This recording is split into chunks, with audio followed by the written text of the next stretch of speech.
যুদ্ধ পরিস্থিতিতে জ্বালানির সংকট মোকাবেলায় কাজ করছে সরকার। এই কথা জানিয়ে তথ্য ও সম্প্রচার মন্ত্রী জহির উদ্দিন স্বপনের আশা করেন, সরকারের গৃহীত পদক্ষেপে কোনো সংকট তৈরি হবে না। সচিবালয়ে সরকারের 1 মাস পূর্তি উপলক্ষে আয়োজিত এক ব্রিফিংয়ে তিনি এই কথা বলেন।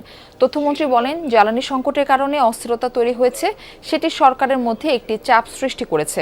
সংকট মোকাবেলায় জনগণকে আতঙ্কিত না হয়ে সচেতন হওয়ার আহ্বান জানান জহির উদ্দিন স্বপন। একটা প্যানিক বাইং শুরু হয়েছে। এই প্যানিক বাইংটার কারণে সরকারকে একটা চাপের মধ্যে থাকতে হয়, এবং আমাদের দেশের রাজনীতি এবং সমাজ ব্যবস্থার মধ্যে যেহেতু একদল লোক এই ধরনের পরিস্থিতিকে পুঁজি করতে পারে বা পুঁজি করতে চায়, সে কারণে আমাদেরকে এই প্যানিক বাইং মনোজগতের বিরুদ্ধে আপনাদের মাধ্যমে একটা জনসচেতনতা তৈরি করার উদ্যোগ গ্রহণ করা উচিত বলে আমরা মনে করি।